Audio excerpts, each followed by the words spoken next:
Good morning. Good morning. Good morning. Good morning. Good morning. Very, very good morning. Very, very good morning.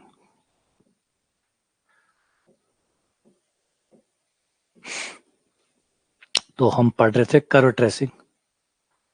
Good morning. Radhe Radhe. जय श्री कृष्ण. जय श्री कृष्ण. तो अभी तक जो हमारा चल रहा था वो था कर्व ट्रेसिंग, और कर्व ट्रेसिंग में भी हम लोगों ने जो वक्र पढ़े थे वो थे कार्तीय और ध्रुवीय, है ना. बिल्कुल, सभी का स्वागत है. आप सभी का स्वागत है. शुभ प्रभात. शुभ प्रभात. शुभ प्रभात. आ जाओ, सभी आ जाइए. तो अभी तक जो हमने पढ़ा है, अभी तक वो पढ़ा कार्तीय वक्र. शुरू से हमने तो काफी कुछ पढ़ा है. क्रैव ट्रेसिंग क्या होती है, मोटिवेशन क्या है, और कार्तीय और ध्रुवीय क्या है, और फिर वक्र बनाने शुरू किए. ठीक है. और वक्र बनाते बनाते हम लास्ट टाइम यहाँ तक पहुंच गए थे. ये वक्र हमने बनाया था कार्डोइड. इसको कार्डोइड कहते हैं. पत्ते की शेप का होता है. आप इसे दिल की शेप का भी कह सकते हो, पत्ते की शेप का भी कह सकते हो.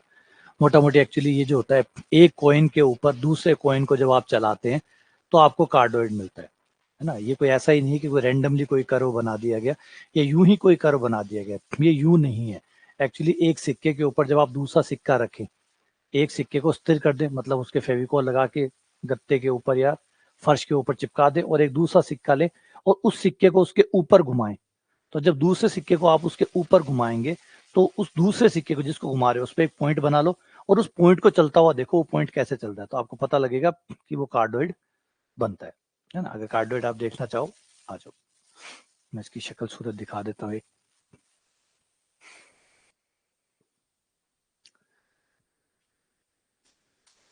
बहुत फेमस कर्व है कार्डोइड, क्योंकि आगे जाके आप इन्हीं वक्रों का क्षेत्रफल निकालेंगे, चाप की लंबाइयां निकालेंगे, और भी बहुत सारी चीजें इनके ऊपर करेंगे.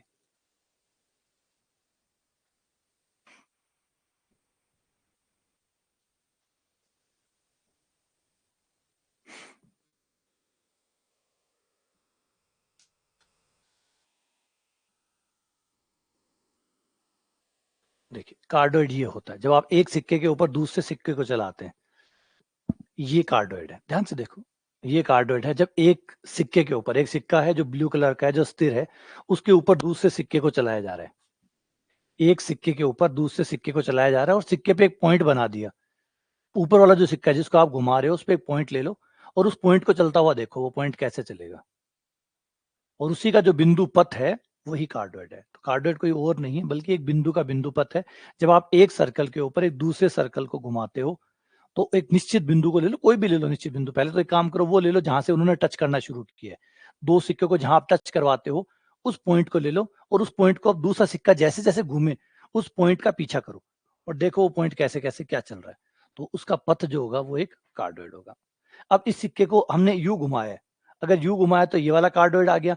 अगर हमने इसको उल्टा घुमाया होता, घड़ी की दिशा में क्लॉकवाइज घुमाया होता, तो हमें दूसरा कार्डोइड मतलब इधर वाला प्राप्त हो जाता. तो यानी ये घुमाने के तरीका है. यानी आप जो सिक्के को ऊपर वाले को घुमा रहे हो, वो अगर आप एंटी क्लॉक घुमा रहे हैं तो आपको ये वाला कार्डोइड मिलता है. अगर आप क्लॉकवाइज घुमाते तो आपको वो वाला कार्डोइड मिलता है. तो ये दोनों ही कार्डोइड ही है. तो कार्डोइड का मतलब है सिर्फ एक सिक्के पे दूसरे सिक्के को घुमाने से जो आपको आकृति प्राप्त होती है वो आपकी कार्डोइड है. ठीक है ना. तो ऐसा कोई नहीं है. जितने भी कर्व, मैंने पहले भी कहा था, हर कर्व की अपनी एक स्टोरी है. हर कर्व की जो भी वक्र आप देखते हैं, एक्स वाई जेड कोई भी हो, हर वक्र कहीं ना कहीं किसी ना किसी कहानी से आया है. कोई ना कोई, क्योंकि ऐसा रैंडमली कभी कुछ नहीं मिलता. ऐसे नहीं है कि आपने बस यूं ही किया निकल गया. एक्चुअली क्या होता है, जब गणित में खोज करते रहते हैं, जब फिजिक्स में खोज करते रहते हैं, तो खोज करते हैं तो बाय प्रोडक्ट बहुत सारी चीजें बनती है.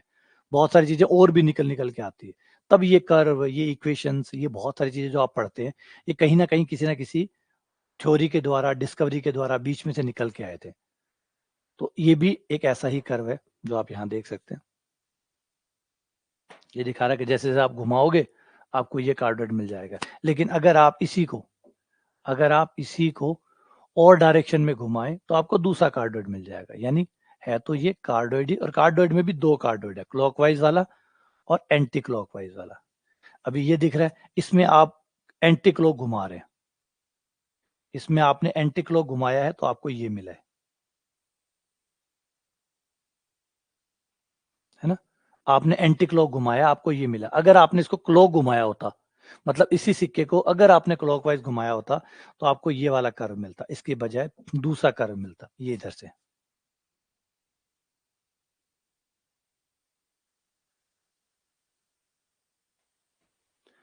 ये दूसरा, तो यानी यही कार्डोइड समझिए, घुमा दिया आपने, ये घूम जाता, क्योंकि फिर आप सिक्के को यू घुमाते, इधर से घुमा, यहाँ जो सिक्का यहाँ लिया है आपने उसको यहाँ ले लो और फिर ऐसे घुमाओ तो आपको ये वाला मिल जाएगा। तो ये दो कार्डोइड है, एक तो हमारा ये वाला होता है आर बराबर ए 1 - cos थीटा,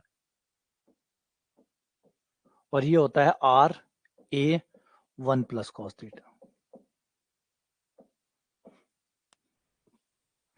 ठीक है ना, r a 1 - cos theta, r बराबर ए 1 + cos थीटा, तो ये दो कार्डोइड है।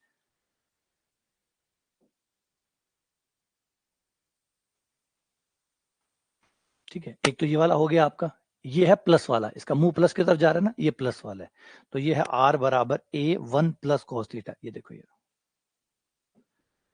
आर बराबर ए 1 + cos थीटा। पेपर में चित्र बनाना नहीं आएगा, है ना, इसलिए इसको लेकर इतना सीरियस मत होइएगा। पेपर में सवाल ऐसे नहीं आएगा, पेपर में जब ये आएगा तो आपके अदर जो ब्रांचेज है उसमें आएगा। जैसे कार्डोइड का क्षेत्रफल निकालिए, तो अब आपको कार्डोइड का चित्र बनाना आता है तो आप उसका क्षेत्रफल निकाल पाएंगे। एक आएगा कि कार्डोइड की लंबाई निकालिए, इसकी जो लंबाई है वो बताइए। और ब्रांचेज जब आप पढ़ेंगे, गति विज्ञान, स्थिति विज्ञान, खासकर कॉलेज वाली, वहां पे आएगा कि एक कण है वो कार्डोइड पे चल रहा है तो उसका इस समय पे वेग कितना होगा। तो वक्र तो यही है ना, इन्हीं वक्रों पे चीजों को चलाया जाएगा, इन्हीं का क्षेत्रफल निकाला जाएगा, इन्हीं की लंबाइयां निकाली जाएगी, इन्हीं को घुमाया जाएगा। कार्डोइड को घुमाया जाए तो क्या बनेगा, इसके घूर्णन से जो आयतन बनेगा वो क्या होगा, बस यही चीजें चलती रहेगी। तो कार्डोइड कर्व हो गया, अब इसके ऊपर सवाल बनने अलग अलग जो है वो उस पर सवाल बनाएगी। तो ये हो गया। दूसरे वाला जो मैं बता रहा था वो इधर वाला आएगा यू, ये आपको माइनस वाला मिलेगा ऐसे, ये वाला एक कार्डोइड हो गया। एरिया वाइज दोनों बराबर है, बस दोनों का मुंह अलग अलग है। जैसे मैंने बताया, सिक्के को क्लॉकवाइज और एंटी क्लॉकवाइज घुमाने से आपको ये दो प्राप्त होते हैं, आर बराबर ए। और कभी मन करे आपका और आपके पास सिक्का हो तो आप खुद भी एक सिक्के को चिपका के दूसरे सिक्के को घुमा के देख लेना।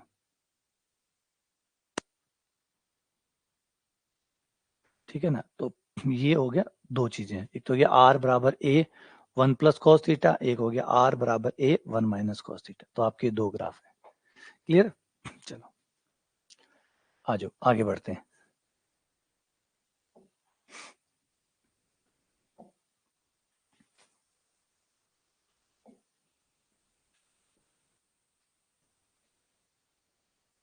अच्छा, हम जो ग्राफ पढ़ रहे थे, एक स्पाइरल पढ़ रहे थे, उसमें हमने एक स्पाइरल पढ़ा था और एक स्पाइरल हमारा गायब था अभी।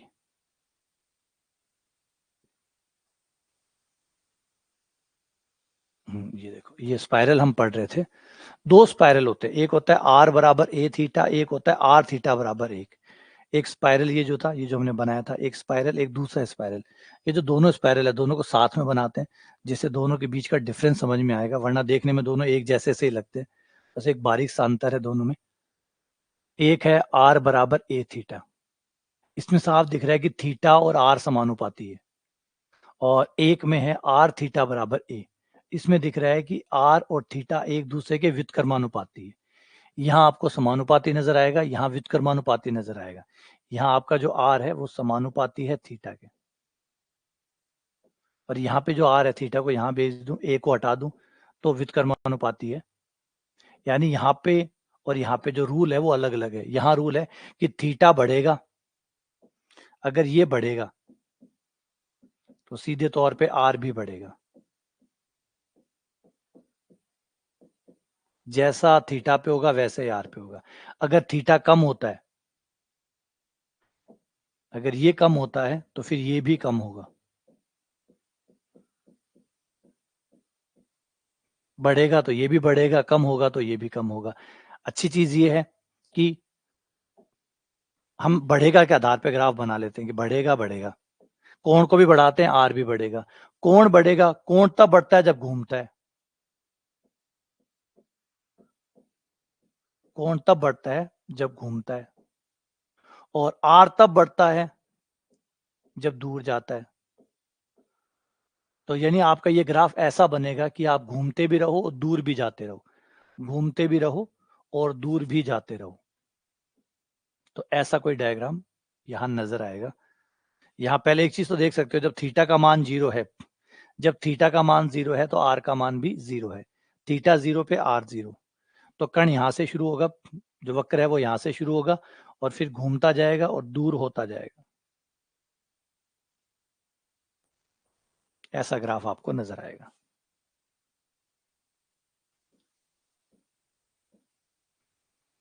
ऐसी स्पाइरल जो है वो आपको लागू आएगी, ठीक है। और बड़ी आराम से धीरे धीरे, क्योंकि थीटा और आर में चीजें देखो बराबर है, दोनों पे पावर बराबर है, नहीं जिस रफ्तार से कोण बढ़ेगा उसी रफ्तार से आपका आर बढ़ेगा, मतलब कोई बहुत बड़ा चेंजेस नहीं आएगा, दोनों एक प्लेन तरीके से बढ़ेंगे। यानी जो स्पाइरल है वो धीरे धीरे धीरे धीरे कोण बढ़ता जाएगा, धीरे धीरे आर बढ़ता जाएगा। कोई ऐसा नहीं कि एक चीज थोड़ी सी बढ़ रही है दूसरी बहुत तेजी से बढ़ रही है, ऐसा नहीं होगा। इसके बजाय एक स्पाइरल और होता है, उसको देखो, एक होता है आर बराबर ए ई की पावर थीटा। अब ये भी स्पाइरल है, ये भी स्पाइरल है, दोनों में क्या अंतर है, दोनों स्पाइरल में क्या अंतर है। ये में भी आप देख सकते हैं कि थीटा बढ़ेगा, अगर कोण बढ़ेगा तो ई की पावर थीटा का मान बढ़ेगा, क्योंकि ई की पावर के ऊपर थीटा है, तो थीटा बढ़ेगा तो ई की पावर थीटा बढ़ेगा, और ई की पावर थीटा बढ़ेगा तो आर बढ़ेगा। तो सीधा का सीधा आर इसमें समानुपाती है ई की पावर थीटा के, या यूं कह सकते हो कि सीधा आर समानुपाती है थीटा के। कोण बढ़ेगा तो आर भी बढ़ेगा, है ना, डायरेक्टली नहीं बढ़ेगा लेकिन बढ़ेगा, सीधा है ना, सीधा थीटा बढ़ेगा, अगर ये बढ़ता है तो ई की पावर थीटा बढ़ता है, ई की पावर थीटा बढ़ता है तो आर बढ़ता है, तो कुल मिला के थीटा बढ़ेगा तो आर बढ़ेगा। लेकिन इसमें और इसमें फिर क्या अंतर है, एक तो शुरुआती का अंतर आ जाएगा, जब आप थीटा का मान 0 लोगे तो आर का मान ए आ जाएगा, यानी ये थोड़ा सा ए से शुरू होगा, मतलब ये 0 से शुरू हुआ तो वो 0 से नहीं होके थोड़ा ए दूरी से शुरू होगा। तो इस स्पाइरल में आपको ऐसा देखने को मिलेगा। यहाँ पे थीटा का मान 0 रखोगे तो आर का मान ए आएगा, मान लो यहां से शुरू हुआ, आपका स्पाइरल थोड़ी दूरी से स्टार्ट होगा, बाकी चलेगा यूं ही लेकिन बहुत तेजी से चलेगा। इसमें जो अंतर होगा, रात दिन का अंतर होगा, ये स्पाइरल धीरे धीरे बढ़ेगी और ये स्पाइरल ई की पावर थीटा की स्पीड से बढ़ेगी, मतलब इतना तेजी से बढ़ेगा ये, आप समझ लो कि 2 पाई पे दोनों की हालत क्या होगी। एक 2 पाई का एग्जांपल ले लेते हैं, थीटा बराबर 2 पाई, जब हम थीटा बराबर 2 पाई रखेंगे, यानी थीटा बराबर 2 पाई का मतलब एक चक्कर, जब एक चक्कर पूरा करेगा, इस केस में आपका आर बराबर होगा, ए का मान 1 ले लें तो आर बराबर हो गया 2 पाई, ए का मान 1 ले लूं तो आर का मान हो गया 2 पाई, उस केस में हुआ 2 पाई। इस केस में देखो आर बराबर ए का मान 1 ले लिया, ई की पावर 2 पाई, ई का मान होता है लगभग 2.7, 2.7 की पावर 2 पाई कर देते हैं, 2 गुणा 3.14, ये करते ही लगभग लगभग 6, 3 की पावर 6 करते ही ये लगभग 350 या 340 के आसपास आ जाएगा। यहाँ पे सिर्फ आएगा 6.28, ये 6 ही आएगा। जब पूरा एक चक्कर पूरा होगा तब आर सिर्फ 6.28 बनेगा, इस केस में आर कितना हो जाएगा 340। यानी जब एक चक्कर पूरा होगा, सिर्फ एक चक्कर पूरा होगा, तो एक, जब वो एक बार घूम जाएगा ना पूरा 2 पाई तक, एक बार घूमेगा तब स्प्रिंग जो है खुलेगी, जो कि वो सिर्फ 6.28 खुलेगी इस वाले में, और इस वाले में खुल जाएगी 350। और पता सेकंड चक्कर जब आप इसको कराओगे, इसको इस स्पाइरल को जब सेकंड चक्कर होगा 4 पाई तक, तब ये चली जाएगी लगभग 1.5 लाख 2 लाख तक, दूसरा चक्कर 2 लाख का होगा, और तीसरा चक्कर आप जाओगे तो करोड़ों में होगा। मतलब ये स्पाइरल एक चक्कर में इतनी दूर जाएगी, इतनी तेजी से जाएगी, घूमे एक चक्कर, क्योंकि देखो यहाँ पे थीटा तो 2 पाई तक घूमा, लेकिन आर बहुत तेजी से बढ़ेगा, क्योंकि आर जो है वो बराबर है ए इंटू ई की पावर थीटा, इसलिए आर बहुत तेजी से बढ़ेगा। थीटा तो वैसे ही बढ़ेगा, है ना, 2 पाई तक बढ़ेगा, लेकिन तब तक आर जो होगा उसकी बढ़ने की स्पीड बहुत ज्यादा तेज होगी।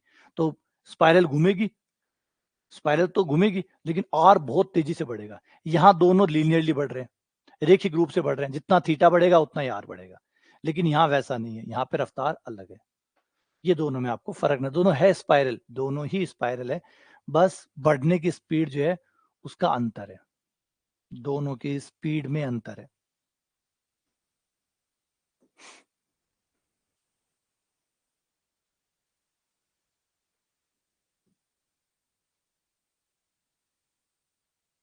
देखो इनकी स्पीड दिखाता हूं मैं, दोनों में कितना अंतर आपको इनमें नजर आने वाला है।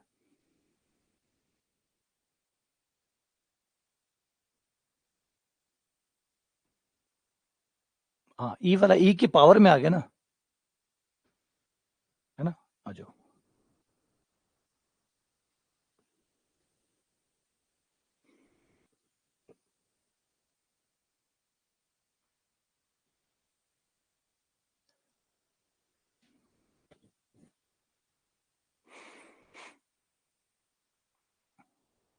एक तो सिंपल स्पाइरल बढ़ रहा है उसको देखो, और एक इस दूसरे वाले स्पाइरल को देखो।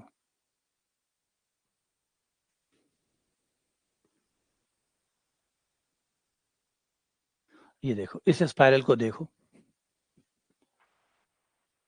और इसके बढ़ने की रफ्तार को देखो, देख रहे, ये स्पाइरल है, सिंपल है, बहुत आराम से दिख रहा है, बराबर ही बढ़ रहा है, इक्वली यूनिफॉर्मली बढ़ रहा है, एक समान रूप से बढ़ रहा है, जैसे कोण चल रहा है ऐसा लग रहा है दोनों ने मिलके एकदम सरकार बनाई है, आराम से घूम रहे हैं दोनों, दोनों एकदम आराम से घूम रहे हैं, कोई ज्यादा नहीं है, ऐसे नहीं कि कोण बढ़ रहा है और बहुत तेजी से भाग रहा है, उससे आगे भाग रहा है, दोनों कदम से कदम मिला के चल रहे हैं। लेकिन जैसे आप इस दूसरे वाले ग्राफ को देखते हैं, आपको यहाँ वो कदम से कदम वाली कहानी नहीं दिखाई देगी।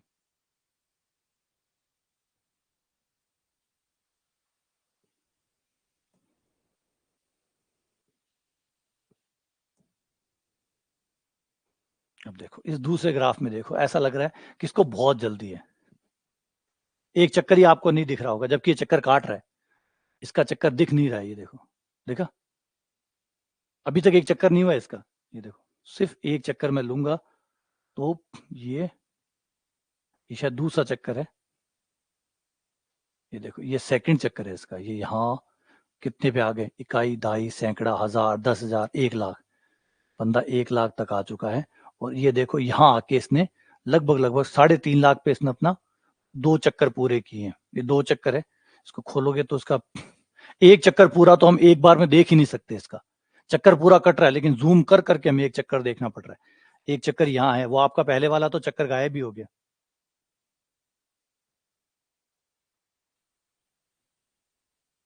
देखो ये इसका एक चक्कर तो यहीं दिखा देता हूँ, 350 के आसपास पूरा होगा,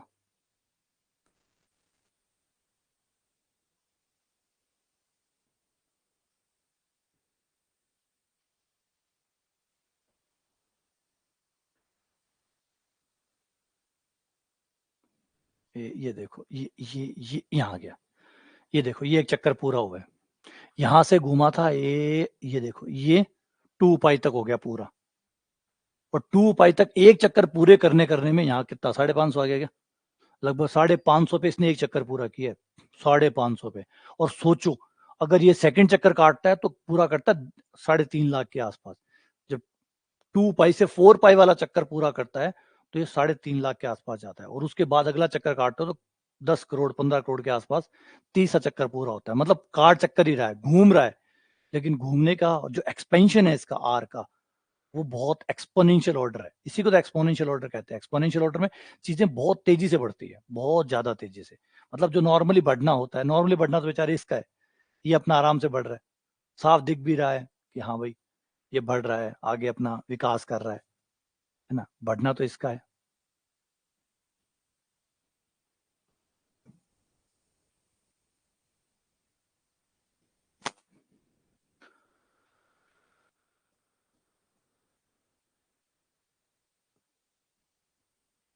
है ना, अब ये बढ़ना है, एकदम प्रॉपरली बढ़ रहा है, तो ये दोनों में फर्क है, दोनों में डिफरेंस याद रखना, दोनों में डिफरेंस सिर्फ यही है कि ऐसा नहीं कि वो चक्कर नहीं है ये चक्कर नहीं है, दोनों ही स्पाइरल है, दोनों स्पाइरल में क्या फर्क है, बढ़ने का फर्क है, सिर्फ बढ़ने का फर्क है, जो रेट ऑफ चेंज है उनकी, वो इस केस में आपको एक नॉर्मल मिल रही है, सामान्य, और उस केस में एक्सपोनेंशियल मिल रही है, बढ़ तो रहा ही है, दोनों में ही बढ़ रहा है, ठीक है।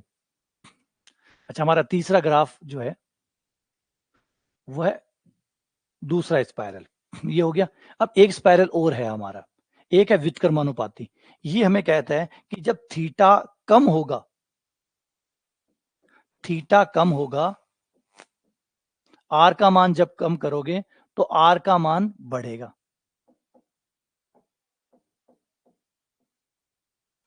जब आप थीटा कम करोगे, ये दूसरा स्पाइरल कहता है कि जब आप थीटा का मान कम करोगे तो आर का मान बढ़ेगा। अब थीटा का मान कम कैसे होता है, कोण का मान कम कैसे होता है? घूमने से कोण का मान बढ़ता है, तो घूमने से ही कोण का मान कम होगा, क्योंकि कोण के बढ़ने और घटने को हमने घुमाव से नापा है। कोण होता है क्या है? घुमाव। जितना आप घूमोगे उतना कोण कहलाएगा। तो अगर आप एंटी क्लॉकवाइज घूमते हो तो कोण को बढ़ता हुआ माना जाता है, लेकिन जब आप क्लॉकवाइज घूमते हो तो कोण को घटते हुए माना जाता है। अगर आपको कोण को घटाना है तो आपको उल्टा घूमना होगा। उल्टा घूमने से आपका कोण कम होता है। एग्जाम्पल समझो, ये लाइन, इस लाइन पे कोई चीज ऐसे घूम रही है तो इसका कोण बढ़ रहा है, इसे बढ़ते हैं, कोण बढ़ रहा है, लेकिन ऐसे घूम रहा है तो कोण घट रहा है। क्यों? क्योंकि ऐसे घूम रहे हो मतलब माइनस में आएगा। ये आया 0, ये आया -90। अब हमें पता है कि -90 0 से छोटा होता है, और -180 और छोटा हो जाएगा, -270 और छोटा हो जाएगा, -360 और छोटा हो जाएगा। तो जब आप उल्टा घूमोगे तो कोण घटता है। अगर आपको कोण को घटाना हो, कोण को बढ़ाना हो तो एंटी क्लॉक घूमिए। एंटी क्लॉक घूमने से कोण बढ़ता है, तो कोण के बढ़ने की डायरेक्शन ये है। अगर आपको कोण को बढ़ाना है तो एंटी क्लॉक घूमिए, कोण को घटाना है तो क्लॉकवाइज घूमिए, यूं घूमिए। समझो, ये दूरी नहीं है, दूरी अपने हिसाब से घटती बढ़ती। आप टेम्परेचर है, आप टेम्परेचर को कैसे बढ़ाएंगे? टेम्परेचर है, उसको बढ़ाना है तो आप क्या करेंगे? टेम्परेचर बढ़ाने के लिए क्या करेंगे आप? क्या टेम्परेचर को यहां से उठा के छत पे ले जाएंगे, या गली में ले जाएंगे दूर तक, गाड़ी में बिठा के 2-3 किलोमीटर लेके जाएंगे, टेम्परेचर बढ़ जाएगा? टेम्परेचर कैसे बढ़ता होगा? देखो, हर चीज के बढ़ने और घटने का अपना तरीका है। हर चीज के घटने और बढ़ने का तरीका, हर चीज दूरी नहीं होती कि आप 2 कदम चले और बढ़ गई। हर चीज दूरी नहीं होती जो आपके चलने से बढ़ जाएगी। अब समय है, आप खड़े रहो तो भी बढ़ रहा है, कुछ भी मत करो, आप कुछ भी मत करो तब भी वो बढ़ रहा है, और आप कुछ भी कर लो वो नहीं घटेगा। आप कुछ भी कर लो वो नहीं घटेगा।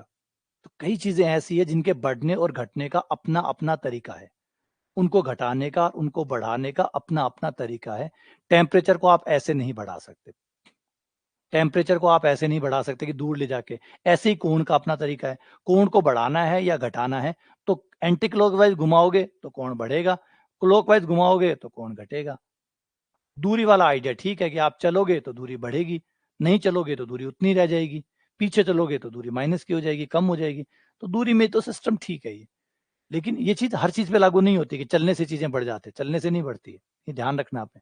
हर चीजों का अलग अलग तरीका है घटने और बढ़ने का। क्लियर है बात ये? तो वैसे ही कोण के घटने और बढ़ने का तरीका, कोण घुमाव है, चलने का नाम नहीं है, घूमने का नाम है, और घूमने से ही कोण बनता है। जितना घूमोगे उतना कोण बनेगा। सही दिशा में घूमोगे तो प्लस का कोण बनेगा, गलत दिशा में घूमोगे तो माइनस का कोण बनेगा। प्लस का कोण का मतलब बढ़ता हुआ, माइनस का कोण मतलब घटता हुआ, बस। ठीक है। अब इस केस में हमें क्या करना है? कोण को कम करना है, और कोण को कम करना है मतलब क्लॉकवाइज घुमाना है। जब आप कोण को क्लॉकवाइज घुमाएंगे तो कोण कम होगा, और क्लॉकवाइज घुमाएंगे कोण कम होगा, कोण कम होगा तो आर बढ़ेगा। यानी इस केस में आपकी जो स्पाइरल बनेगी वो ऐसी होगी। इस केस में जो आपकी स्पाइरल बनेगी, क्योंकि शुरुआत में तो थीटा का मान 0 रखने पर दिख रहा होगा कि आर आएगा ही नहीं, तो थीटा के मान बाद में से स्टार्ट होगा, ये है ना, थोड़ी देर बाद में स्टार्ट होगा, और आप इसे ऐसे बनेगा। ये स्पाइरल कुछ आपको ऐसा नजर आएगा। इसमें दिशा को ध्यान दीजिएगा, दिशा इसकी और इसकी में अंतर है। इसकी दिशा एंटी क्लॉक है, इसकी दिशा क्लॉक है, तो इसको रिवर्स स्पाइरल कहते हैं। इस स्पाइरल का ही उल्टा स्पाइरल कहते हैं, रिवर्स स्पाइरल, क्योंकि रिवर्स घूम रहा है। अब इस केस में देखने में एक जैसा लग रहा है, लेकिन याद रखिए दोनों में रात दिन का अंतर है। रात दिन का अंतर है दोनों ही स्पाइरल में। एक एंटी क्लॉक घूम रही है और एक क्लॉक घूम रही है। ठीक है। तो इसे भी अगर देखो तो ये कुछ ऐसी आपको नजर आएगी।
चलो ये कंफ्यूज हो गया, ये बना नहीं पा रहा है, ठीक है ना, क्योंकि एक्चुअली प्रॉब्लम इसकी है भाई थीटा बराबर 0 पे जो प्रॉब्लम आती है उस प्रॉब्लम की वजह से ग्राफ जो कंप्यूटर है वो काम करना इस पे बंद कर गया। चलो छोड़ते हैं इसको, डन करते हैं इसको। तो बस याद रखिएगा इस स्पाइरल में ये कारण होता है। तो कुछ ग्राफ ऐसे हैं जो इंसानी दिमाग ही बना सकता है, नहीं बनेगा फिर वो, क्योंकि वो थीटा का मान के साथ साथ वो दूर चला जाएगा। आप लाख 2 लाख तक बहुत तेजी से हो जाएगा, या तो आप कोण को बढ़ा दो तब वो फिर दिखाई देगा। ठीक है, अच्छा अगला चलते हैं।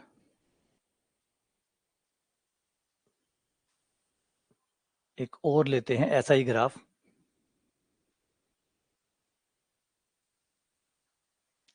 स्क्वायर का ग्राफ एक और देख लो, स्क्वायर वाला ग्राफ, आर स्क्वायर थीटा बराबर ए स्क्वायर या ए ले लो। इस ग्राफ को देखो, इस ग्राफ में एक चीज अलग है, अभी तक जो ग्राफ में देखा था उसमें आर पे पावर नहीं आ रही थी, इसमें आर पे पावर आ रही है, इसमें आर पर पावर आ रही है। और आर पे पावर आने की वजह से ये ग्राफ आपको मूल बिंदु पे जो ध्रुव है, ध्रुव के प्रति सम्मित होगा, ध्रुव के प्रति सम्मित, ध्रुव के प्रति सम्मित।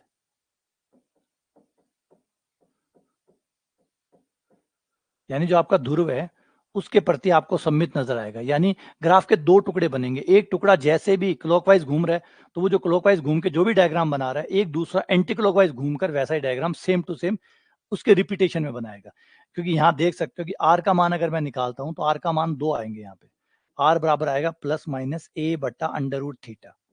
इस वजह से आर के 2 मान आने की वजह से ये आपके 2 ग्राफ आपको नजर आएंगे, 2 ग्राफ, एक प्लस वाला ग्राफ और एक माइनस वाला ग्राफ। और वो दोनों ग्राफ एक दूसरे के एंटी ग्राफ बनेंगे, एंटी ग्राफ मतलब एंटी डायरेक्शन में घूमते हुए नजर आएंगे, एंटी डायरेक्शन में घूमते हुए नजर आएंगे। इसीलिए इनमें कहा जाता है कि मूल बिंदु के प्रति सिमेट्री होती है, मूल बिंदु के प्रति इनकी सिमेट्री होती है। सिमेट्री इसलिए होती है,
ठीक, ये देखो ये रहा स्पाइरल आपका।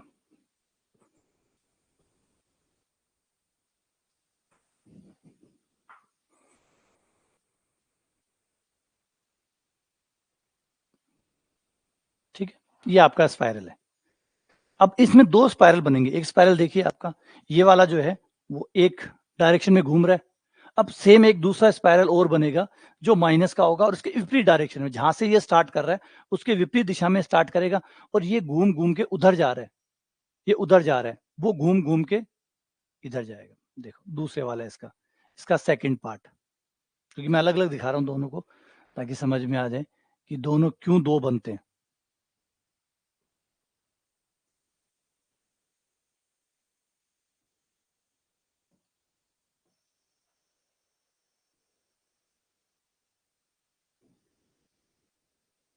ये लो, अब दोनों को साथ में देखो,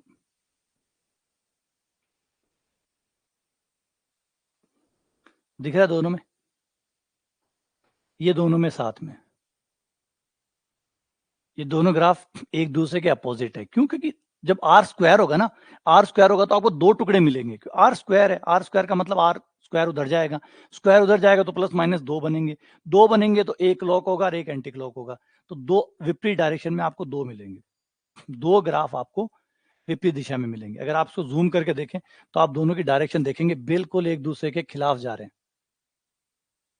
एक दूसरे से विरोध कर रहे हैं कि तू इधर घूम रहा है तो मैं उल्टा घूमूंगा।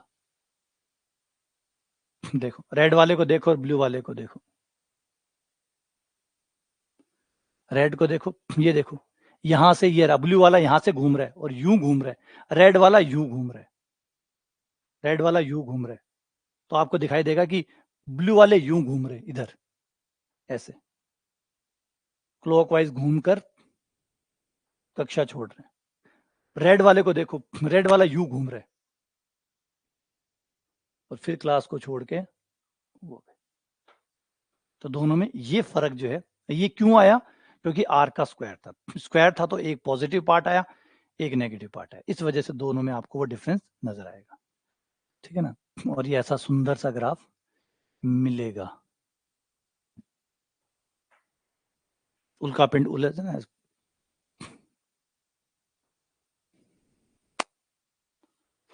ठीक है। तो ये ऐसे ग्राफ जो है ये होते हैं जब गैलेक्सीज बनती हैं, जब गैलेक्सीज के टाइम पे जब होता है ना, तो ऐसा ही होता है, ऐसा ही होता है, और वो इस तरीके से उलझ जाते हैं।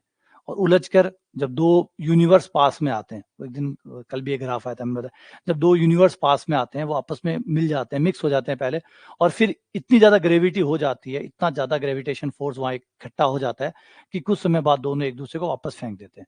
पहले तो आ जाते हैं, ग्रेविटी पावरफुल होती है, खींचती रहती है, जब वो अंदर आते हैं तो सघनता बढ़ती रहती है, डेंसिटी बढ़ती रहती है, और फिर वो एक दूसरे को वापस फेंक देते हैं। जो वापस फेंकते हैं तो फिर वो दो गैलेक्सीज वापस से तैयार हो जाती है। लेकिन इस बार जो नई गैलेक्सीज बनी है वो मिक्स गैलेक्सीज होती है, मतलब थोड़ा इस वाले ने इसका ले लिया, इस वाले ने इसका ले लिया, मतलब जो हमारा जुपिटर उसने रख लिया, उनका कोई और ग्रह हमारे पास आ गया, उनका इधर, इधर का हमारा मिक्सिंग हो जाती है, और नया जो दो यूनिवर्स बनते हैं वो नए यूनिवर्स फिर तैयार हो जाते हैं। और ये सिलसिला सदियों तक चलता रहता है, सदियों तक चलता रहा है, और यूं ही नई गैलेक्सीज बनती रहती है। होता क्या है, जैसे मैंने कहा, कुछ हमारे ग्रह वहां रह जाते हैं, जैसे हम भी मान लो कहीं पार्टी करने जाते हैं, और दो परिवार, दो फैमिली पार्टी करने जाती है, सामान लेके जाते हैं, तो लास्ट में क्या होता है, उसका सामान हमारे घर पे आ जाता है, हमारा सामान उसके घर पे चला जाता है। वो तो होना ही है, क्योंकि ये तो है ही ना। तो सेम वही हुआ कि मिक्स हो गया, मिक्स होने के बाद में जो नए यूनिवर्स बनते हैं वो मिक्सिंग यूनिवर्स बनते हैं, जिसमें इसमें ऐसा कुछ है, और फिर वो दोनों एक दूसरे को विपरीत दिशा में धकेल देते हैं, फिर वो एक दूसरे से दूर जाने लग जाते हैं। ये हकीकत में होता है। ठीक है ना? आ जाओ, ये ग्राफ हो गए। तो इसमें आपको दो ग्राफ, जैसे मैंने बताया, दो ग्राफ इसमें नजर आएंगे, एक प्लस वाला पार्ट और एक माइनस वाला पार्ट।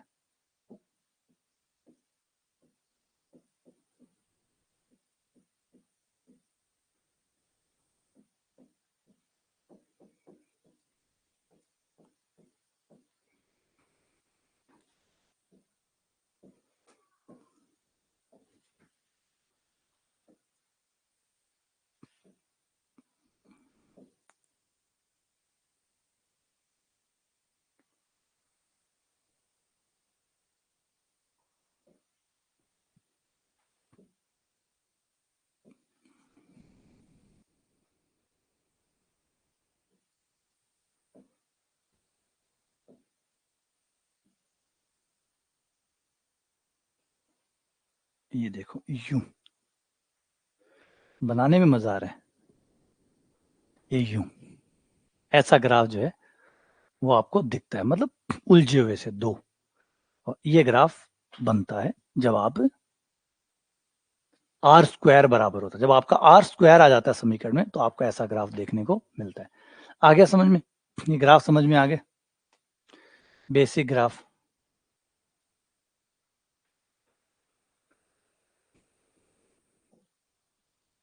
चलो, हाँ, अब ये चीज भी समझ लो, एक और इक्के दुक्के फेमस ग्राफ है, उनके बारे में भी देख लो। एक ग्राफ है जिसका नाम है एस्ट्रॉइड,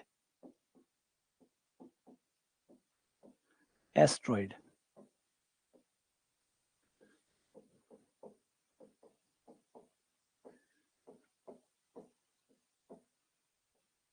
एस्ट्रॉइड, एस्ट्रॉइड का मतलब होता है कि जैसे कोई बाहर से जो एस्ट्रॉइड आते हैं, उल्का पिंड आते हैं, उनकी शेप, और उनकी शेप जो होती है वो नॉर्मली कुछ ऐसी दिखाई देती है, और उनका जो माना गया इनको एस्ट्रॉइड कहा जाता है।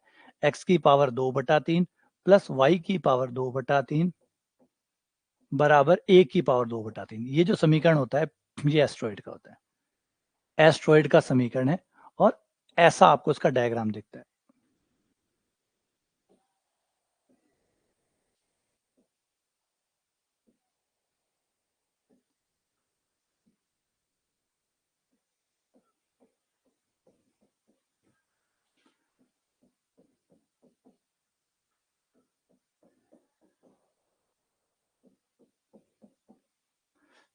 ऐसा डायग्राम आपको नजर आता है, ये एस्ट्रॉइड होता है।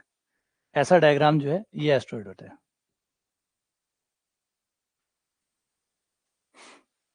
ध्रुव को टच इसलिए नहीं कर रहे कि अगर आप उसमें थीटा का मान 0 रखेंगे, जैसे आप थीटा का मान 0 रखेंगे आर का कोई मान नहीं आएगा। थीटा का मान 0 रखने पर आर का कोई मान नहीं आएगा, तो वो थोड़ा सा दूर से स्टार्ट करेंगे, थोड़ा दूरी से स्टार्ट करेंगे। 0 से स्टार्ट करेंगे तो आर अनंत हो जाएगा। थीटा बराबर 0 पे आर अनंत है, तो वहां से स्टार्ट कर नहीं सकते, तो थोड़ा सा आगे से ग्राफ को बनाया गया। क्योंकि जो मैं आपको बना रहा था दिक्कत आ रही थी ना, दिक्कत आ रही थी ना, ग्राफ नहीं बन रहा था, खाली लाइन बन रही थी। लाइन इसलिए बन रही थी कि थीटा का मान हमने 0 रख दिया, 0 रखते ही आर का मान आना बंद हो गया। थीटा का मान 0 रख दिया, 0 रखते ही आर का मान आना बंद हो गया, क्योंकि थीटा बराबर 0 पे आर अपरिभाषित है। इस वजह से थोड़ा सा आगे से स्टार्ट करते हैं, हल्का सा आगे से। ये ग्राफ एस्ट्रॉइड होता है, आराम से इसको बना के आप देख सकते हैं।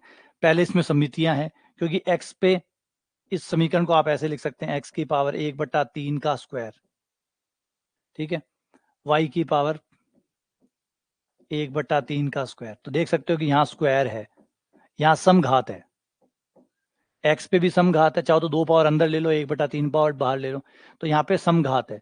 समघात होने की वजह से x और y दोनों के प्रति सम्मित है, x तथा y दोनों के प्रति सम्मित है।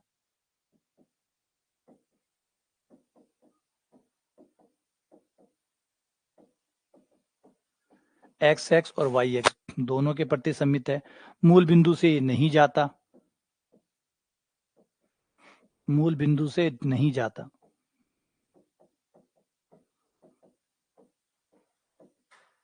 क्योंकि x 0 y 0 रखने पर यह संतुष्ट नहीं करेगा। नंबर 3, अगर मैं x से प्रतिच्छेद निकालूं, ये देखूं कि x को कहाँ काटेगा, तो y का मान 0 रखना होगा, और जैसे मैं y का मान 0 रखूंगा मेरा x का मान आ जाएगा x की पावर 2/3 बराबर a की पावर 2/3, और ये आ जाएगा x बराबर plus minus a। Plus minus a क्यों आया, क्योंकि मैंने स्क्वायर काटा है, स्क्वायर काटने से प्लस माइनस a आ जाएगा, तो ये प्लस माइनस a आ गया। तो ये एक a प्लस का और a माइनस का, ऐसे जब y का भी निकालोगे तो प्लस का a और माइनस का a, तो ये आ जाएगा, ठीक है। फिर आप इन ग्राफ को ड्रॉ करोगे तो ये आपको इस तरीके का ग्राफ मिल जाएगा, ठीक है ना। सरल रेखा तो हो नहीं सकता, ये बात तो क्लियर है, सरल रेखा तो है नहीं, क्योंकि सरल रेखा का समीकरण ही नहीं है। हाँ, ये हो सकता है कि आपके दिमाग में ये आए कि 3 संभावनाएं हैं यहाँ पे। एक है स्ट्रेट लाइन, एक है स्ट्रेट लाइन, वो हो नहीं सकती क्योंकि सरल रेखा का समीकरण नहीं है। दूसरा ये हो सकता है कि यूं क्यों मिलाया, ऊपर से क्यों नहीं मिलाया, ये वाला क्यों नहीं मिलाया, ऐसे भी तो मिला सकते थे। ऐसे तब मिलाते हो आप जब आपके समीकरण में पावर 1 से ज्यादा होती है, 1 से ज्यादा पावर होती है। यहाँ पे 2/3 पावर है, क्योंकि ये याद रखिए, ये जो समीकरण, ये जो बड़ी पावर वाला है, ये आपको तब मिलता है जब वृत्त होता है, या वृत्त होने का मतलब है जब आपके समीकरण में 2 पावर हो, मतलब 1 से ज्यादा पावर हो। 1 से ज्यादा पावर होती है तो आपको ऐसा शेप मिलता है मिलाने का, लेकिन जब पावर 1 से कम होती है तो ये नीचे से आता है। तो ये तीनों में ये डिफरेंस है। पूरी पूरी 1 पावर होती है, अगर x पे और y पे दोनों पे 1-1 पावर होती तो आपको ये मिलता, और अगर 1 से कम पावर है तो ये मिलता है, और 1 से ज्यादा पावर है तो ऐसे मिलता है, ठीक है, क्लियर है, समझ में आई। तो ये होता है एस्ट्रॉइड। आगे जाके हम इसी का क्षेत्रफल निकालेंगे, आगे जाके हम इसी का क्षेत्रफल, इसकी लंबाइयाँ, जो चाप कलन, क्षेत्र कलन जो पढ़ेंगे उनमें इन्हीं आकृतियों की लंबाइयाँ निकालेंगे, और इन्हीं का क्षेत्रफल निकालेंगे। और जब गति विज्ञान में जाएंगे तो इसी के ऊपर हमारा कण चलेगा कि ये कण चल रहा है, वो उस पर स्लाइड कर रहा है, तो बताओ वो ए से फिसलना शुरू करता है तो नीचे धरती पे वो कब तक पहुंचेगा। तो ये सवाल बन जाएंगे, यही सवाल, क्योंकि कर्व तो वही है ना, जो चीजें हो रही है वो कर्व पे तो होती है, और कर्व कौन है, यही कर्व है। तो इन्हीं कर्व के ऊपर पहले हम वृत्त, परवलय, दिग्वट, अति परवलय, इनसे काम चला रहे थे, क्योंकि यही पढ़े हुए थे तो हमारे सवाल भी इन्हीं पे ही आते थे। अब कॉलेज में हो गया, कॉलेज में यही होता है, कॉलेज में नए कर्व आ जाते हैं, नए कर्व आ जाते हैं तो उन्हीं पे नए सवाल बन जाते हैं।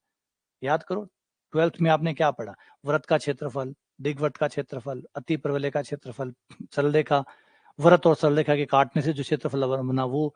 अब आपके पास नए वक्र आ गए तो अब उनके ऊपर नए सवाल बन जाएंगे, क्वेश्चन तो वही रहने।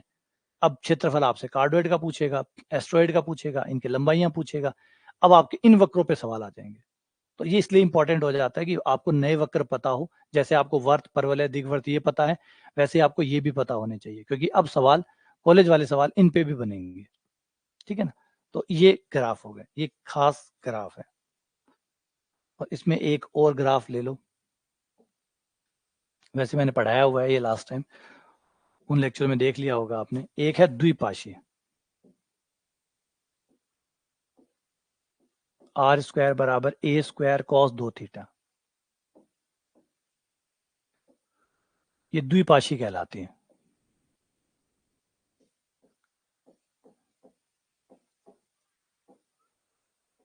डबल लूप कहलाती है, डबल लूप अनंत का शेप होता है इसका।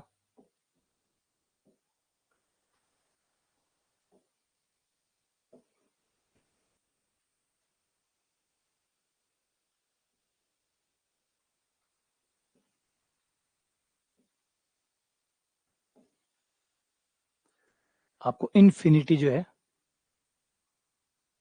वो इसमें मिलती है, कि इन्फिनिटी शेप होता है, सिमेट्री होती है चारों तरफ, और आपको एक अनंत वाला जो शेप है वो इसमें देखने को मिलता है।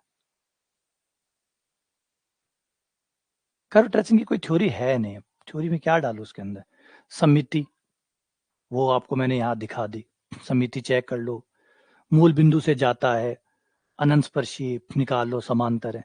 तो यहाँ कुछ है नहीं थ्योरी के लिए, कि थ्योरी में जो है वो यही है, 2-4 चीजें जो यहाँ पढ़ाई हुई है।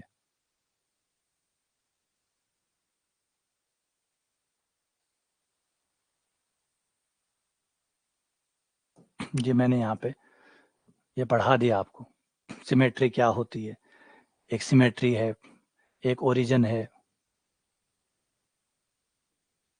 एसिम्पटोट है, रीजन है, ये थ्योरी है, और फिर ग्राफ है।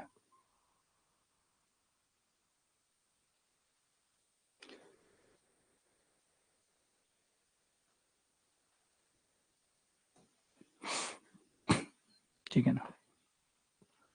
तो ये हमारा अनंत। अब ये सारे ग्राफ थे टोटल, बाकी आप उन लेक्चरों में भी देख लीजिएगा, उनमें मिल जाएगा। सवालों की बात करें तो पेपर में न के बराबर चांस है कि यहाँ से कोई सवाल आएगा, क्योंकि कोई चित्र बनवा के तो पूछेगा नहीं कि इसमें वक्र का चित्र बनाइए। तो पेपर की दृष्टि से सिलेबस में है, ये सिलेबस में है, और सिलेबस में ना भी होती तब भी हमें पढ़नी पड़ती है। जैसे मैंने बताया कि बिना ग्राफ बनाए, है ना, बिना ग्राफ बनाए आप सवालों को हल नहीं कर सकते। बहुत सारे सवाल ऐसे हैं, जब तक आप चित्र नहीं बनाएंगे तब तक उनकी समझ नहीं आएगी कि क्या पूछ रहा है, क्या कह रहा है। तो चित्र का इंपॉर्टेंस बहुत ज्यादा है, तो चित्र आपको बनाने आने चाहिए, तो इनका महत्व है चित्र बनाने में। तो चित्र आपको बनाना आ जाएगा तो गणित का कई हिस्से आपके आसान हो जाएंगे, क्योंकि कई हिस्सों में जब भी वो वक्र का नाम लेगा आपको वो चित्र याद आएगा, चित्र याद आएगा तो समझ ज्यादा होगी कि भाई कैसे करना है, क्या करना है, क्या नहीं करना। तो बाकी जगह ये काम आएगा। तो एज ए पेपर उम्मीद कुछ है नहीं इसकी कि कोई सवाल पूछा जाएगा, और पूछा भी जाएगा तो घटिया लेवल का सवाल पूछा जाएगा कि ये जो वक्र है ये एक्स किसके प्रति सम्मित है, किसके प्रति सम्मित नहीं है, मूल बिंदु को कहाँ काटता है, मतलब मूल बिंदु से गुजरेगा नहीं गुजरेगा, अक्स एक्स को कहाँ काटेगा, वाई एक्स को कहाँ काटेगा, इसकी अनंत स्पर्शी कौन सी है। बस इस टाइप के कोई छोटा मोटा सवाल जो है वो बन सकता है, उससे ज्यादा है नहीं, क्योंकि दिल्ली में ये टॉपिक है, डीएसएसबी में भी कर्व ट्रेसिंग का टॉपिक है, और वहां से मैंने जब ढूंढे तो मुश्किल से 1-2 सवाल वहां मिले, और वो भी ऐसे ही मिले कि बताओ इस ग्राफ की समिति एक्स एक्स के प्रति, वाई एक्स के प्रति, विपरीत चतुर्थांश के प्रति, वाई बराबर एक्स के प्रति, कुछ वैसे से ही घटिया स्तर के सवाल ही बने हुए हैं वहां पे भी, और वो भी इक्के दुक्के ही आए हुए, इतनी भर्तियों में भी इक्के दुक्के सवाल ही वहां आए हुए हैं। और यहाँ पे भी उम्मीद नहीं है कि कोई आएगा, और आ भी जाता तो ऐसा सही सवाल बनेगा। चित्र बनाना भी पूछता है, वो तो संभव नहीं है कि भाई 4 डायग्राम दे और फिर कहे बताओ इनमें से इस समीकरण का चित्र क्या है, तो कम ही चांसेस है कि 4-4 डायग्राम बना के वो हमें दे। और या फिर दे भी दे, मान लेते हैं, चलो हम सारी संभावनाओं पे बात करें कि वो दे भी देता है तो भी कोई परेशानी नहीं है, लेकिन ज़्यादा उम्मीद नहीं है इस टॉपिक की, इस टॉपिक से कोई क्वेश्चन आएगा। पढ़ना ज़रूरी था क्योंकि मैंने पहले बताया कि और टॉपिक भी इससे जुड़े हुए हैं, तो इसको पढ़ना ज़रूरी था। बस इसको आज बंद कर रहे हैं। बस इसको इतना ही पढ़ेंगे, ये हो गया है। अब हाँ, अब आगे बढ़ेंगे। अब आगे जो है वो एक डबल ट्रिपल इंटीग्रेशन है, उसको द्वितीय समाकलन है, उसको शुरू करना है। एक बीटा गामा है, उसको शुरू करना है। तो थोड़ा-सा मैं देख रहा हूँ कि थोड़ा बीटा गामा है, वो शुरू कर लेते हैं। बहुत अच्छा टॉपिक है, पढ़ने में भी मज़ा आएगा। थोड़ा बीटा गामा कर लेते हैं, लेकिन उसमें थोड़ा समाकलन वाला झंझट है। थोड़ा समाकलन को लेके परेशानी है, तो मुझे लग रहा है कि उससे पहले फिर कुछ और स्टार्ट कर लेते हैं, जैसे आंशिक अवकलन। तो पहले आंशिक अवकलन स्टार्ट कर लेते हैं, फिर बीटा गामा स्टार्ट कर लेंगे। तो आप लोग आंशिक अवकलन, क्योंकि बीटा गामा में प्रॉब्लम ये है कि उसमें समाकलन आएगा और अभी आप समाकलन के प्रति थोड़े असहज होंगे, तो इसलिए बीटा गामा को एक बार मैंने पीछे रख दिया और बीटा गामा के बजाय मैंने सोचा आंशिक अवकलन जो है उसको आगे ले आते हैं, क्योंकि अवकलन तो लगभग लगभग आपका यहाँ पे भी हो ही जाएगा। लिमिट चल रही है, लिमिट होते ही अवकलन ही शुरू होगा, तो अवकलन हो जाएगा। वैसे भी इतना अवकलन की जरूरत नहीं पड़ेगी, उसमें भी छोटा मोटा बेसिक अवकलन की जरूरत पड़ती है, वो आपको आता है। तो आंशिक अवकलन जो है कॉलेज में वो स्टार्ट कर देंगे। नहीं याद, तो याद अपने आप हो जाएंगे। फेमस डायग्राम है वो आपको याद रखने हैं, बाकी आपको याद नहीं रखने। कार्डोइड याद रख लो, ज्यादातर जो पूछा जाता है, ज्यादातर जिस पे क्वेश्चन आता है कार्डोइड पूछा जाता है, कार्डोइड का डायग्राम याद रख लो।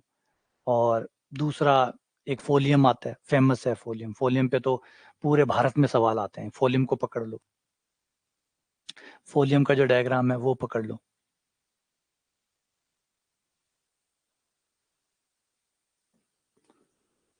कल वो बता भी रहे थे, कल वो कहते कि सर फोलियम जो है वो पूरे भारत में आता है, पूरे भारत में चलता है फोलियम।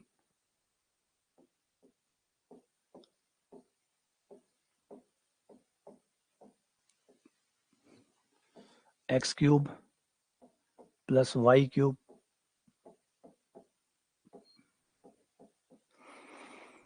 ये फोलियम होता है। और ये पूरे पेपरों में लगभग लगभग इसके बारे, क्योंकि इसके बारे में बहुत सी चीजें हैं। इसका क्षेत्रफल है, इसकी लंबाइयां है, इसका लूप है, इसकी अनंतस्पर्शी है, तो इसमें कहीं ना कहीं पूछ, कई बार अनंतस्पर्शियों में आ जाता है ये, इसके अनंतस्पर्शी बताओ। कई बार इसके अनंतस्पर्शियां पूछ लेते हैं, कई पेपर वाले इसके लूप का क्षेत्रफल पूछ लेते हैं, कई बार इसके लूप का लंबाई पूछ लेते हैं। बस यही सवाल, क्योंकि काफी अच्छे सवाल इसके ऊपर आराम से बन जाते हैं। अभी इसको देखने से वॉल्यूम को शुरू हुआ है ना, ये चित्र बनाना, इसको आगे तक ये जाएगा हमारा। लगभग लगभग जो भी चीज हम पढ़ेंगे उसमें फोलियम पहुंच जाएगा। इवन सदिश कलन में भी फोलियम आएगा। तो फोलियम का जो कर्व होता है वो ऐसा होता है, एक लूप बनता है आपका, एक अच्छा सा सुंदर सा लूप बनता है ऐसे।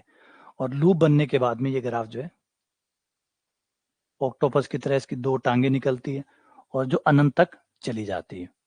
और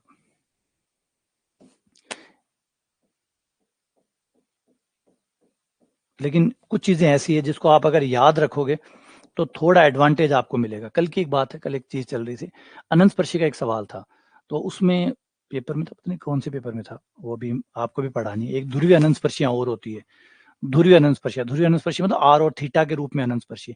तो वो जो अनंत स्पर्शियां वाला जो टॉपिक था, तो कुछ ऐसी चीजें जिसको अगर आप याद रखते हो ना, तो आपको एक छोटा एडवांटेज मिल जाएगा पेपर में। निकाल तो सकते हो आप, कोई दो राय नहीं है, वहां निकाल सकते हो, लेकिन निकालना, वहां पे निकाल के लिखना बजाय याद हो जाए। अगर याद है तो, अब जैसे फोलियम है, फोलियम के आप अनंत स्पर्शी निकाल सकते हैं, कोई दो राय नहीं है, लेकिन निकालना और कुछ चीजें जो स्टैंडर्ड है उनको अगर आप याद रखते हो तो आपको बाकी लोगों के मुकाबले थोड़ा सा फायदा एक्स्ट्रा मिल जाएगा। अब आप इसकी निकालोगे आपको 2 मिनट लगेंगे, अगर आपको इसकी याद है तो आपको 10 सेकंड लगेंगे। तो कुछ चीजें जो खासकर पॉपुलर है, जो पॉपुलर चीजें हैं, जो फेमस चीजें हैं, उनको याद में रखो। जो अनपॉपुलर है उनको निकालने के तरीके से याद रखो, कोई दिक्कत नहीं है। लेकिन जो चीजें पॉपुलर है, जैसे मैं कह रहा हूँ फोलियम पॉपुलर है और खास बहुत अच्छा पॉपुलर है, आप देखोगे तो पुराने पेपर में, आरपीएससी वाले पेपर में देखो फोलियम के बारे में कुछ ना कुछ पूछा ही जाता है। कभी इसके अनंतस्पर्शी पूछ लेते हैं कि इसके अनंतस्पर्शी क्या है। इसकी अनंतस्पर्शी होती है x प्लस वाई प्लस ए बराबर 0, ये इसकी अनंतस्पर्शी होती है। तो कुछ चीजें ऐसी याद रखोगे तो उसका बेनिफिट आपको मिलेगा। कॉकरोच की टांग। नहीं, याद कर लो, कुछ चीजें याद करो, कुछ चीजें दिमाग में रखोगे तो आपको बाकी लोगों से फायदा जरूर मिलेगा। सारी चीजें याद मत करना, लेकिन जो पॉपुलर है, जो पॉपुलर है, जो कर्व पॉपुलर है, या जिनके क्षेत्रफल बार बार पूछे जा रहे हैं पेपर में या किसी अलग अलग रूप से पूछे जा रहे हैं, सारे ग्राफ के अंदर फोलियम सबसे फेमस ग्राफ है। सबसे फेमस ग्राफ अगर कोई है तो वो फोलियम है। फोलियम के अंदर यही अभी तक जो अपने ग्राफ पढ़ते हैं, इन ग्राफों में एक ये मात्र ग्राफ ऐसा है जिसकी सम्मिति आपको ना तो एक्स एक्स के प्रति मिलती है, ना वाई के प्रति मिलती है, ना विपरीत चतुर्थांश में मिलती है। इसमें जो आपको सम्मिति मिलती है वो वाई बराबर एक्स के प्रति मिलती है। हमारे जितने भी नाउन ग्राफ है, उन सारे ग्राफ में इसकी सम्मिति वाई बराबर एक्स के प्रति है। अगर आप वाई बराबर एक्स के प्रति इसको घुमा दो तो आपको पता ही नहीं चलेगा कि आपने घुमा दिया। अगर आप इसे रोटेट कर दो तो उसको कुछ भी आपको पता नहीं चलेगा। और मैंने शुरुआत में भी देखा था, ये सबसे फेमस ग्राफ जो रहा था उस समय रहा था। अच्छा, एक बात और, इस ग्राफ की एक सुंदर बात और है, वो अभी जब क्षेत्रफल में जाएंगे ना अपन तब बात करेंगे। इसमें एक और प्यारी बात है, इसका जो लूप है ना, ये वाला लूप, इसका क्षेत्रफल, ये जो लूप है जो गांठ से लगी हुई है ना, इस गांठ का क्षेत्रफल उतना ही होता है जितना इसका अनंत और अनंत स्पर्शी के बीच का क्षेत्रफल है। ये दोनों बराबर होते हैं। ये वाला जो क्षेत्रफल है अनंत स्पर्शी और वक्र के बीच का क्षेत्रफल, मतलब ये वाला क्षेत्रफल, यह क्षेत्रफल और इस गांठ का क्षेत्रफल बराबर होता है। ये दोनों बराबर होते हैं। तो इसमें कई खास बातें ऐसी है जो पूछी जाती है, कुछ ना कुछ इसमें से पूछ लिया जाता है। तो इसको एक बार अच्छे से स्टडी करके अपने दिमाग में रख लेना। बना तो आप सकते हो, लेकिन हर चीज आप पेपर में बनाओ बेवकूफी है। हर चीज को पेपर में बनाओ वो बेवकूफी है। कुछ चीजें याददाश्त में डालो, उसका फायदा आपको मिलेगा। और पेपर में तो आपको भी पता है, एक दो सवाल अगर आपको एडवांटेज मिल जाता है, याद रह गई और सीधा आप टिक मार के आ गए, तो आपको 2 मिनट बच जाते हैं। और वो 2 मिनट कहीं ना कहीं और एक सवाल पे काम आ जाएंगे, तो एक सवाल और बढ़ जाएगा, और एक सवाल बढ़ते ही 1000 बच्चों से ऊपर पहुंच जाओगे, है ना।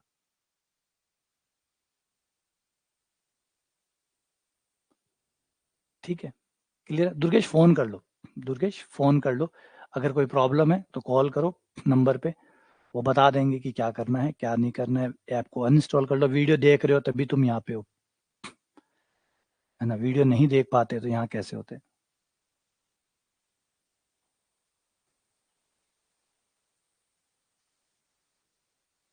रतन देखो, फर्क तो पड़ेगा, ये तो फर्क पड़ेगा। देखो, एक बच्चा है जो आपसे 1 साल पहले से पढ़ रहा है, एक आप हो जो अभी आए हो, तो इनमें फर्क तो देखो दिखता ही है। ऑब्वियसली बात है, कोई आदमी है जो आपसे पहले 1 साल से पहले से ज्यादा मेहनत कर रहा है, एक अब आप आए हो, तो ये गैप तो आपको एक बार परेशान करेगा ही करेगा, क्योंकि वो आपसे अच्छे 1 साल भी तो दिया है ना उन्होंने। ये भी तो देखो, उन्होंने 1 साल भी तो दिया है।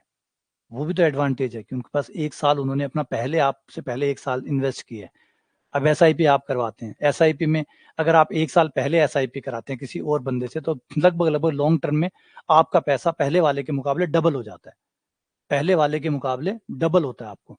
जब भी एसआईपी को जब भी आप काउंट करते हो 20 साल बाद या 25 साल बाद, 25 साल बाद अगर आपको 1 करोड़ मिल रहे हैं, तो जिसने आपसे 1 साल पहले स्टार्ट किया था उसको 2 करोड़ मिल रहे होते हैं। और आपके तो 1 साल का तो फर्क था हम दोनों में, लेकिन 1 साल का फर्क था। लॉन्ग टर्म में 1 साल का फर्क बहुत बड़ा होता है, ये बड़ा फर्क पड़ता है। तो ये जगह तो नहीं हो सकती। बाकी आप मेहनत थोड़ी ज्यादा करो, थोड़ा और एक्स्ट्रा मेहनत करो, एक्स्ट्रा एफर्ट लगाओ, तो वो चीजें की जा सकती है। और वो रहता है, देखो अर्ली बर्ड्स को हमेशा प्रॉफिट मिलता है। जो पहले शुरुआत करता है ना। आज यूट्यूबर पे देखिए, बहुत सारे यूट्यूबर हैं, इनमें से ज्यादातर यूट्यूबर कौन है, जिन्होंने अर्ली स्टार्ट किया था। जिन्होंने अर्ली स्टार्ट किया, आज यूट्यूबर के साइज देखिए, आपको लगेगा क्या बकवास से वीडियो बनाते हैं, फिर भी इतने चमक गए। इतने चमक इसलिए गए वो, लेकिन उन्होंने शुरुआत की थी। उस समय जिस समय लोग यूट्यूब अपने डेटा का एक एक एमबी जो होता उसको सोच समझ के खर्च करते थे, उस समय ये लोग अपने डेटा को खर्च करके वीडियो बना के अपलोड किया करते थे। उन्हें पता था कोई पैसा नहीं मिलता था उस समय, तब उन्होंने इन्वेस्ट किया था। याद होगा 250 रुपए का आता था 1 GB। 250 रुपए का जब 1 GB आता था, तब भी ये लोग वीडियो बना के उसको अपलोड करते थे। याद रखिए, इस बात को भूल मत जाना। अपने में से 250 रुपए में से 1 GB में से निकाल के वीडियो अपलोड करते थे। तो इन्होंने वो एडवांटेज तो अब मिलेगा इनको। आज हम ये सोचेंगे ये देखो ये क्या कर रहे हैं, कुछ भी कर रहे हैं, लेकिन याद रखिए उन्होंने उस समय अपना इन्वेस्टमेंट दिया था, तो आज ये वो आगे हैं हमसे।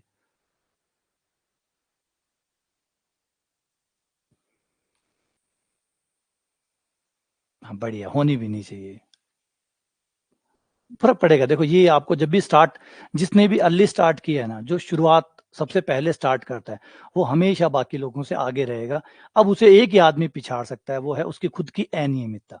अगर वो नियमित है तो नहीं, उसे कोई नहीं पकड़ सकता, उसे कोई ही नहीं पकड़ सकता। खरगोश वाली, वो कछुए वाली कहानी पढ़ी है, खरगोश रुक गया था इसलिए कछुए ने पकड़ लिया। अगर खरगोश नहीं रुकता तो क्या मजाल थी कि उसे कोई और पकड़ सके। तो जिसने अर्ली स्टार्ट कर लिया और वो नियमित है, तो उसके बराबर कोई नहीं आ सकता। तो ये मान के चलो कि वो बच्चे की सीट तो वही लेगा, उससे कंपटीशन करो ही मत। बाकी बच्चों से कंपटीशन करो जो अनियमित है, जिन्होंने अभी भी हमसे स्टार्ट नहीं किया। जिन लोगों ने अभी भी स्टार्ट नहीं किया उनसे कंपटीशन करो, और जो अनियमित है उनसे कंपटीशन करो, क्योंकि उनको आराम से हराया जा सकता है। और हमें एक सीट छोड़ दो, कोई बात नहीं उस बच्चे के लिए जो अब नियमित है यार, लगातार शुरू से पढ़ रहा है, नियमित है, वो तो सीट लेगा ही लेगा, उसको कोई कैसे रोक सकता है। तो उससे तो कंपटीशन करो ही मत। तू अपनी जगह रह भाई, मेरा कंपटीशन और लोगों से, सीटें 1600 है, और जगह बना लूंगा। हाँ, मैं यही तो मेरी प्रॉब्लम है। मैं क्या कोशिश करता हूँ, मैं हर चीजों को पीछे छोड़ देता हूँ। मैं सिर्फ ये कोशिश करता हूँ कि बस मैं नियमित रहूं, बस मैं नियमित रहूं, बाकी मुझे कुछ नहीं करना। बाकी सब चीजें अपने आप क्रम में आ जाएगी। तो ये आपका फोलियम का कराव है, ठीक है। बस यही हमारे ग्राफ है टोटल, इन्हीं के बारे में आपको पढ़ना है, याद रखना है और सवाल करने हैं। अब एक एक्स्ट्रा क्लास और लगाऊंगा, वो भी बता देता हूँ। एक एक्स्ट्रा क्लास आपकी शाम को 4 बजे कोशिश करूंगा, आज अगर मुझे समय मिला तो शाम को 4 बजे एक क्लास लगा के 2 चीजें आपको पढ़ानी है। एक है ध्रुवीय अनंतस्पर्शियां, ध्रुवीय अनंतस्पर्शियां मतलब पोलर एसिम्पटोट।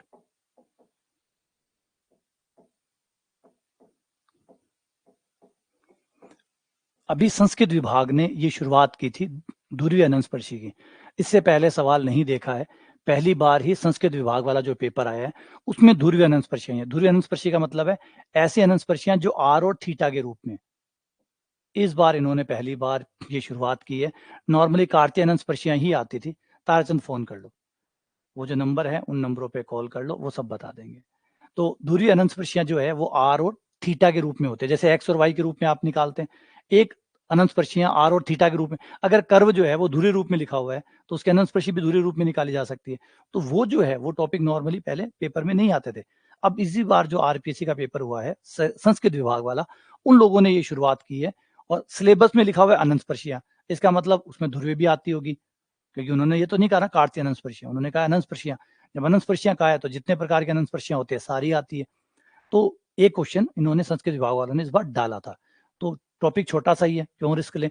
तो एक टॉपिक ये पढ़ाना है। एक और सवाल है जो पुराने पेपरों को देखा तो पता चला कि एक और आ रही है जिसका नाम है चक्रीय अनंतस्पर्शी।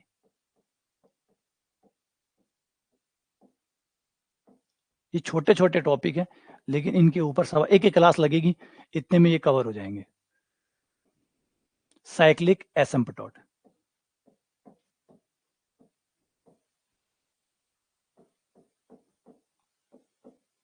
बड़ी सिंपल सी है, कोई ज्यादा मुश्किल काम नहीं है। एक होता है साइक्लिक अनंतस्पर्शी, है ना। तो ये छोटे छोटे टॉपिक हैं, क्यों रिस्क लें, कोई ऐसी चीज रह जाए क्यों छोड़े। एक क्लास ही तो लगेगी, एक क्लास लगेगी, एक क्लास में ये दोनों टॉपिक आपके मैं पढ़ा दूंगा, कवर करवा दूंगा, ताकि बाई चांस इन फ्यूचर में अगर आता है तो आप लोगों का ये कवर हो जाएगा, ठीक है ना। हाँ, एक बार 1/r वाला आया था, तो वही है, दिमाग में रहता कि सिंपल है, कोई बड़ा जटिल होता तो मैं भी कहता यार छोड़ दो, बहुत जटिल है, फालतू में इतना मेमोरी में ऐड करोगे, इससे बेहतर है कोई फायदा नहीं है। लेकिन सिंपल सा ही है, ज्यादा कॉम्प्लिकेटेड है नहीं, तो उसको किया जा सकता है, तो किया जा सकता है तो पढ़ लेते हैं। चक्रीय अनंतस्पर्शी और दूसरी ध्रुवीय अनंतस्पर्शी, ये दोनों जो टॉपिक है, एक एक्स्ट्रा क्लास लगा के मैं इन दोनों को कवर करवा दूंगा, ठीक है ना। सही है, ठीक है। चलो, मिलते हैं आप लोगों से अगली क्लास के अंदर। इसी के साथ ये टॉपिक कंप्लीट है, और अगला टॉपिक हमारा रहेगा आंशिक अवकलन। कॉलेज वाले टॉपिक में जो अब स्टार्ट करेंगे वो रहेगा आंशिक अवकलन, ठीक है। लिमिट वाली क्लास में मिलते हैं आपसे।